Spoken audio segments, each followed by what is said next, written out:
Hello everyone, this is Payal Tiwari. Welcome to our channel Aadharshila classes. आज इस video में हम 10th बोर्ड एग्ज़ाम को ध्यान में रखते हुए कुछ बहुत ही इम्पोर्टेंट पॉइंट्स को देखने वाले हैं जो कि हमारे एग्ज़ाम में बहुत ही हेल्पफुल होंगे हमारे लिए। तो चलिए वीडियो को स्टार्ट करते हैं। तो सबसे पहले हम हमारे जो चैप्टर्स हैं और उनके जो राइटर और पोइट्स हैं उनका नाम हम रिवाइज कर लेंगे, ठीक है। तो सबसे पहले प्रोज सेक्शन, फर्स्ट चैप्टर है द पेस फॉर लिविंग, जिसके राइटर है R C Hutchinson. Second chapter है me and the ecology bit, जिसके राइटर हैं जॉन लेग्जो। चैप्टर थर्ड है गिल्लू, जिसकी राइटर हैं Mahadevi Varma. Chapter number 4 what is wrong with Indian films, Satyajit Ray. Chapter 5 acceptance speech, Aung San Suu Kyi. Chapter 6 once upon a time, writer हैं Toni Morrison. Chapter 7 है the unity of Indian culture और writer हैं Humayun Kabir. Chapter 8 है little girls wiser than man और इसके writer हैं Leo Tolstoy.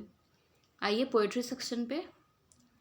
तो poetry section में पहला चैप्टर है गॉड मेड द कंट्री, जिसकी पोएट है विलियम कॉपर। सेकंड है ode on solitude, Alexander Pope. Third polythene bag, Durga Prasad Panda. Fourth है thinner than a crescent, Vidyapati. Fifth है the empty heart, Periyasamy Thooran. Sixth है कोयल, पूरन सिंह। सेवेंथ है the sleeping potter, Laxmi Prasad Devkota. 8 है Martha, Walter de la Mare. Next क्या है हमारा कि हम हमारे चैप्टर्स में से बहुत ही इंपॉर्टेंट पॉइंट्स याद करने वाले हैं, जिससे डेफिनेटली कुछ मार्क्स के क्वेश्चंस हमारे बोर्ड एग्जाम में आते ही आते हैं।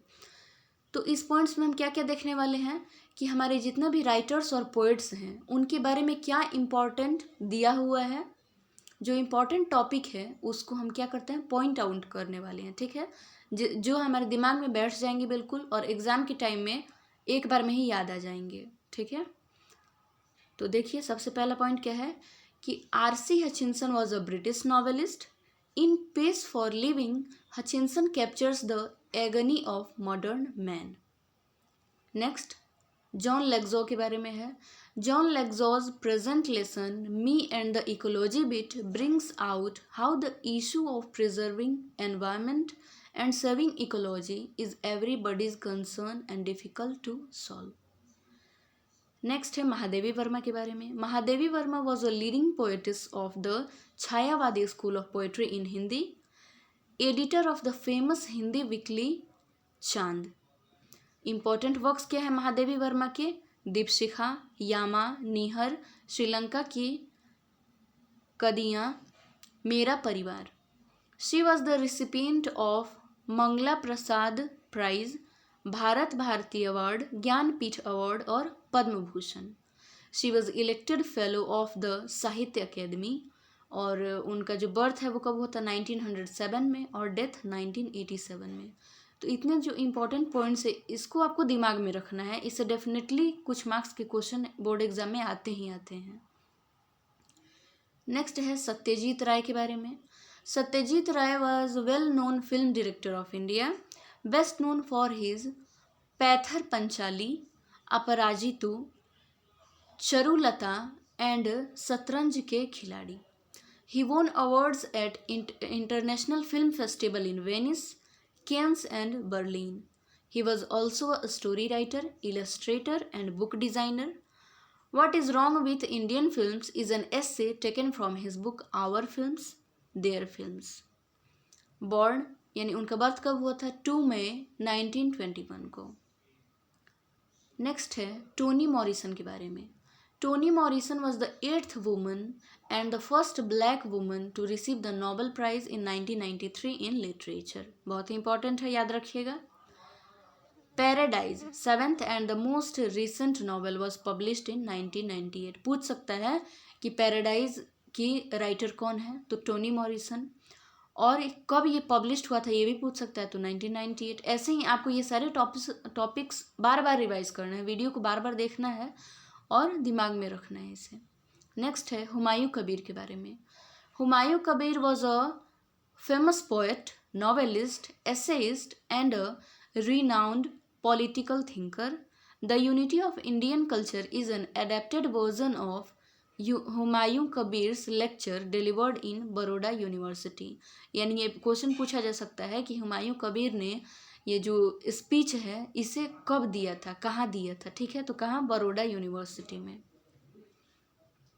नेक्स्ट है कॉपर के बारे में, विलियम कॉपर। तो William Cowper's poem is a classic example of this kind of writing. उनका बर्थ कब हुआ था? 1731 में और डेथ 1800 में। नेक्स्ट है अलेक्जेंडर पोप के बारे में। Alexander pope was one of the greatest satirist of the early 18th century, was also a critic. Ode is a poem addressed to a person or an object. The Greek word ode means a choric song. ये भी पूछ सकता है कि odd का Greek meaning क्या होता है, तो क्या लिखेंगे? कोरिक सॉन्ग, ठीक है। नेक्स्ट है दुर्गा प्रसाद पांडा के बारे में। Durga Prasad Panda occupies a prominent position in Oriya literature. His famous works सवरानी और सेकंड है क्या? रेज। विद्यापति, विद्यापति के बारे में क्या है? विद्यापति बॉर्न बीपासी 8N मधुबनी यानी east side of north Bihar, well known for depicting the pangs separation in the well-known tradition of Jayadeva. His love songs recreate and reveal of the world of Radha and Krishna. Next है पेरियासामी थूरन के बारे में। Periyasamy Thooran is a distinguished Tamil writer. Birth कब हुआ था उनका? 1908 में और डेथ 1987 में। और उनके जो वर्क्स हैं, उनकी रचनाएं कौन कौन सी हैं? पोएम में है इलेंटामीजा, तूरन कविथाइका, टेंगा कैंगिली, शॉर्ट स्टोरी है ये। और नेक्स्ट क्या है? पुवीन सिरिपू, ये क्या है? एस्से है, ठीक है। नेक्स्ट है Laxmi Prasad Devkota was born on 12th November 1909 in Kathmandu. He obtained a Bachelor of Arts degree from the Patna University in 1929. तो ये सब क्या थे? ये सब राइटर और पोएट्स के बारे में जो इम्पोर्टेंट टॉपिक्स थे वो थे जो आपको दिमाग में रखने हैं। अब हम क्या करेंगे कि जैसा कि हमें पता है कि एस्से लिखने आता है एग्ज़ाम में 5 मार्क्स का, तो हम कुछ ऐसे यहाँ लाए हैं जिसको बहुत ही कम वर्ड्स में अच्छे से लिखा गया है। तो इसको आप एक बार देख लीजिए। इससे आपको क्या होगा, एग्ज़ाम में जब आपको लिखना होगा तो आपके दिमाग में मतलब एक ऐसे एक छोटा सा एग्जाम्पल आ जाएगा इसका, तो आप उसको अच्छे से लिख पाइएगा, या आपको एक पैटर्न पता चल जाएगा कि ऐसे को कैसे लिखते हैं, ठीक है। तो सबसे पहला टॉपिक है पॉपुलेशन। सॉरी, यहाँ पॉपुलेशन नहीं, यहाँ पॉल्यूशन होना चाहिए, ठीक है। तो पॉल्यूशन पे सबसे पहला ऐसे, pollution is the biggest problem facing the modern man. All advancement becomes useless if man does not get the very basic necessity of life, that is fresh air, and only trees can do this service to man. Unluckily, man in his ignorance has so far been destroying this wealth. In fact, he has been digging his own grave. Only recently governments become aware of the gravity of this problem. Various steps have been taken to keep the environment free from pollution. ठीक है, आइए इसको हिंदी में अच्छे से जान लेते हैं। तो pollution is the biggest problem facing the modern man, यानी आधुनिक मानव जो सबसे बड़ा प्रॉब्लम से जो जूझ रहा है वो है पॉल्यूशन, ठीक है। All advancement become useless if man does not get the very, यानी जितने भी आजकल के जैसे जो मशीन्स हैं या जितनी भी सुविधाएं हैं वो बेकार हैं जब तक मनुष्य जो है वो जो उसके लाइफ के लिए सबसे ज़रूरी है, जो कि क्या है, एक शुद्ध हवा जो उसे नहीं मिल पाएगी, ठीक है। और जो क्या कर सकते हैं, जो पेड़ ही ये काम कर सकते हैं, यानी एयर को फ्रेश कर सकते हैं। और मानव जो है दुर्भाग्यवश क्या करता है, इसको इग्नोर किए जा रहा है, पेड़ काटता जा रहा है, ठीक है, और अपना कब्र खुद ही तैयार कर रहा है, ठीक है। लेकिन अब हाल फिलहाल में जो गवर्नमेंट है उनका ध्यान जो है इस प्रॉब्लम पे गया है और बहुत सारे स्टेप्स भी गवर्नमेंट ने लिए हैं, जैसे कि रोड के साइड में पेड़ लगाना, ठीक है। तो बहुत सारे स्टेप्स गवर्नमेंट ने लिए हैं पॉल्यूशन से बचाने के लिए हमारे एनवायरनमेंट को, ठीक है। तो ऐसे आपको ऐसे लिखना है, ठीक है। ऐसा हो कि शॉर्ट भी हो और आप अपनी बातों को अच्छे से लिख पाएँ, ठीक है, और इजी वर्ड्स भी हो। नेक्स्ट टॉपिक है हेल्थ इज वेल्थ, ठीक है। स्वास्थ्य ही धन है। Health is the most valuable thing in human life, यानी मानव जीवन का जो सबसे इम्पॉर्टेंट थिंग है, सबसे ज़्यादा महत्व किस चीज़ का है? स्वास्थ्य का। Life without good health is no life at all, यानी अच्छे स्वास्थ्य के बिना जिंदगी नहीं है। An unhealthy man leads a miserable life, यानी एक अस्वस्थ आदमी बहुत ही दयनीय जिंदगी जीता है। Good health is the key to success in life, यानी जीवन में सफल होने के लिए अच्छे स्वास्थ्य का बहुत बड़ा रोल है, बहुत बड़ा योगदान है। The real wealth of man is his health, यानी मानव का सबसे बड़ा धन जो है वो उसका स्वास्थ्य है। We must pay proper attention to our health, हमें अपने स्वास्थ्य पे बहुत ही अच्छे से ध्यान देना चाहिए। We must keep our self fit and healthy, और हमें खुद को फिट और स्वस्थ रखना चाहिए। Good health sweetens our life and bring success, यानी अच्छा स्वास्थ्य जो है वो हमारे जीवन में क्या होता है, मिठास भर देता है और हमें सक्सेस की तरफ ले जाता है, हमें सफलता की तरफ ले जाता है। तो देखिए कितना शॉर्ट है, इजी वर्ड है, बात भी अच्छे से आप रख पा रहे हैं। तो इसी टाइप के ऐसे आपको लिखना है। और हाँ, जब आप समझ जा रहे हैं कि कैसे लिखना है, तो एग्ज़ाम में ये नहीं कि यही लाइन आपको रट लेना है और लिख देना है, उसको आपको अपने वर्ड्स में लिखना है। आप इतना तो पढ़ चुके हैं कि अपना जो मन में जो बात है उसे क्या करेंगे, इजी वर्ड्स में आप लिख पाएँ, ठीक है। तो उसे आपको अपने वर्ड्स में लिखना है, मार्क्स उसी पे मिलते हैं। नेक्स्ट टॉपिक है अनएम्प्लॉयमेंट प्रॉब्लम, यानी बेरोजगारी की समस्या। Unemployment is a burning problem of India today, यानी भारत के जो सबसे बड़ी जो समस्या है वो क्या हो गई है, अनएम्प्लॉयमेंट, यानी बेरोजगारी। Our schools and universities produce more job seeking man than the jobs available, यानी जितने जॉब की जो जगह है, जो सीट्स हैं, उनसे उनके कंपेयर में बहुत ज़्यादा लोग ऐसे हैं जो जॉब ढूंढ रहे हैं और सीट बहुत कम है। The young man only want office job, हमारी जो युवा पीढ़ी है वो क्या करती है, ऐसी ही जॉब चाहती है जो कि ऑफिस हो, वो बैठे बैठे काम करे। They do not get proficiently in some technical line, यानी टेक्निकल लाइन में वो नहीं जाना चाहते हैं या वो नहीं जा पा रहे हैं। The result is that our young man roam about on the roads, यानी और इसका परिणाम यह है कि हमारे देश के जो युवा हैं वो रोड पे भटक रहे हैं। कहने का मतलब है कि भटक रहे हैं जॉब की तलाश में। The incidents of thefts and other unsocial acts are due to unemployment, और बेरोजगारी के कारण, चूँकि जॉब मिले ना मिले, जिंदगी तो जीना है, उसके लिए पैसा तो चाहिए, इसकी वजह से क्या हो रहा है, चोरी हो रही है और असामाजिक कार्य हो रहे हैं, ठीक है। इसके पीछे कहीं ना कहीं कारण क्या है, अनएम्प्लॉयमेंट, बेरोजगारी। नेक्स्ट टॉपिक है माई हॉबी, यानी मेरी आदतें। तो देखिए, reading books is my hobby, यानी अपनी अपनी हॉबी को लिखना है। ये जस्ट एग्जाम्पल है, बस आप पैटर्न जान लीजिए कि कैसे लिखते हैं ऐसे। तो बुक पढ़ना मेरी हॉबी है, मेरी आदत है। I read only good and useful books, मैं अच्छी और यूज़फुल बुक्स ही पढ़ती हूँ। I read some good journals also, यानी मैं कुछ जर्नल्स की बुक्स भी पढ़ती हूँ। I get much useful knowledge from them, मैं उससे बहुत अच्छी अच्छी जानकारियाँ प्राप्त करती हूँ। रीडिंग गिव्स मच प्लेजर, यानी पढ़ना जो है ये बहुत ही सुख प्रदान करता है, पढ़ के बहुत ही आनंद आता है। I can enjoy the company of great writers by reading there works, और क्या करती हूँ, मैं जो हूँ वो बहुत ही महान महान जो लेखक हैं उनकी कंपनी, उनका साथ एंजॉय करती हूँ, उनकी किताबों के ज़रिए, उनके वर्क्स यानी उनकी रचनाओं को पढ़कर। I can learn from them the good and noble things of life, यानी मैं उन्हें पढ़ के जीवन की जो अच्छी बातें हैं उन्हें क्या करती हूँ, सीखती हूँ। Good books are the best friends, यानी अच्छी किताबें जो हैं वो ही हमारी सच्चे मित्र होते हैं। They are an endless store of knowledge, और जो अच्छी किताबें हैं वो क्या है, एंडलेस, यानी उनमें जो ज्ञान है उसका कोई अंत नहीं है, ठीक है, अनंत ज्ञान भरा हुआ है उनमें।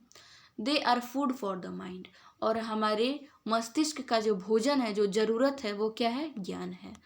मतलब कह सकते हैं कि गुड बुक्स जो है वो हमारी बहुत ही बेसिक नीड है, वो हमारी लाइफ के लिए बहुत ही ज़रूरी हैं। 5th टॉपिक क्या है, माई एम इन लाइफ, यानी मेरे लाइफ का क्या गोल है, क्या उद्देश्य है, मैं क्या बनना चाहती हूँ। तो देखिए, my aim in life is to become a doctor, यानी मेरा जो लक्ष्य है जीवन का वो एक डॉक्टर बनना है। और doctor can earn money as well as honour, क्योंकि एक डॉक्टर जो है वो पैसा भी कमाता है और रेस्पेक्ट भी कमाता है। ही कैन सर्व द सिक, वो बीमारों को की सेवा कर सकता है। He can serve his country in a big way, यानी वो बहुत ही अच्छे तरीके से अपने देश की सेवा कर सकता है। India needs a large number of doctors, यानी भारत को बहुत ही ज़्यादा डॉक्टरों की ज़रूरत है। Our villagers suffer from many diseases, यानी हमारे जो गाँव वासी हैं वो बहुत सारे बीमारियों से जूझते हैं। But there are few doctors in villages, लेकिन गाँव में बहुत ही कम ही चिकित्सक जो हैं वो उपलब्ध हो पाते हैं। I want to become a doctor and serve in the villages, मैं एक डॉक्टर बनना चाहती हूँ और गाँव वासियों की सेवा करना चाहती हूँ। My aim will be not to earn money but bring hope to the poor and suffering people, मेरा लक्ष्य सिर्फ पैसा कमाना नहीं है, बल्कि गांव में जो गरीब लोग हैं, जो पीड़ित हैं, उनके लिए एक आशा की किरण बनना है। दस by serving people I will be serving God also, और इसलिए मैं लोगों की सेवा करना चाहती हूँ और मैं भगवान की भी सेवा करना चाहती हूँ। नेक्स्ट है माई फेवरेट बुक, मेरी पसंदीदा किताब। I have read many books, मैंने बहुत सी किताबें पढ़ी हैं, but I have liked one book the most of all, लेकिन उन सब में से मुझे एक किताब बहुत ही पसंद है। इट इज़ द गीता, और वो है Gita. It is a religious book of the Hindus, ये हिंदुओं की धार्मिक पुस्तक है। But my liking for it is not based on religion only, लेकिन मेरी जो पसंद है वो सिर्फ धार्मिक दृष्टि से ही नहीं है। It has a very rich philosophy, इसके पीछे एक बहुत ही बड़ी फिलॉसफी है। It teaches us that man should work hard, ये हमें सिखाती है कि इंसान को कड़ी मेहनत करनी चाहिए। He should not worry about the result, उन्हें परिणाम की चिंता नहीं करनी चाहिए। God certainly rewards us for our work, यानी भगवान जो है वो निश्चित ही हमारे कार्य का फल देते हैं हमें। Good work always leads to good result, यानी अच्छे कर्म का अच्छा ही परिणाम होता है। So a man should only mind about his work, इसलिए एक इंसान को हमेशा उसके कार्य से ही मतलब रखना चाहिए, परिणाम की चिंता नहीं करनी चाहिए। He should leave the rest to God, और बाकी सब उसे भगवान पे छोड़ देना चाहिए। I like this philosophy very much, और गीता के पीछे की जो ये फिलॉसफी है, जो ये सोच है, वो मुझे बहुत ही पसंद है। The Gita teaches us about the immorality of soul also. I get peace of mind by reading this book. यानी गीता में पढ़ने से हमें ये भी जानकारी मिलती है कि आत्मा जो है वो क्या है, इमॉर्टल है, ठीक है, यानी वो कभी ख़त्म नहीं होती है। और गीता को पढ़ के मुझे क्या मिलता है, मेरे दिमाग को शांति मिलती है, ठीक है। नेक्स्ट है my favourite game. Football is my favourite game, यानी फुटबॉल मेरा पसंदीदा गेम है। I love to play this game. I play it in the school ground. I go there daily in the evening. I play for 2 hours. It gives me good exercise. This game does not cost much. 22 men can play with just one football. All of them can play at the same time. This game is not time consuming like cricket. A football match takes only 1 hour. It gives us better exercise than any other game. It is not risky also. There is no danger of any big injury. So I like this game very much.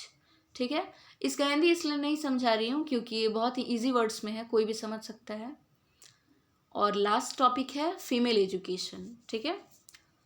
An educated girl understands her duties well, यानी एक जो पढ़ी लिखी लड़की होती है वो अपने कर्तव्य को बहुत ही अच्छी तरीके से समझती है।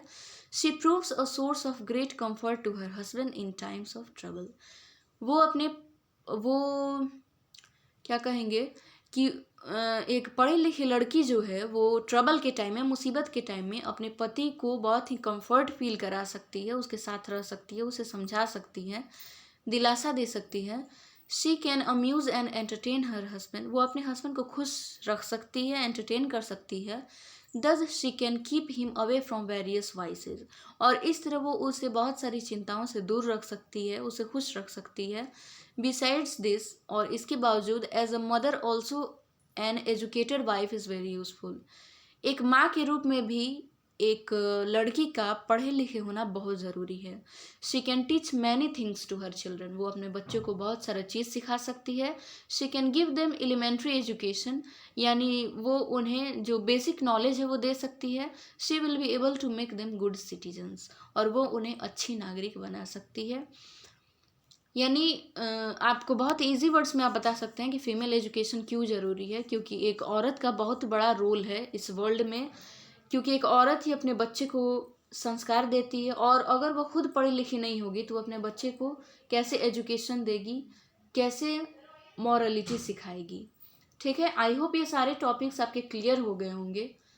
So thanks everyone for watching my video अच्छा लगे तो लाइक कीजिए और कमेंट कीजिए, आप किस टॉपिक पे नेक्स्ट वीडियो चाहते हैं वो भी कमेंट सेक्शन में लिखिए।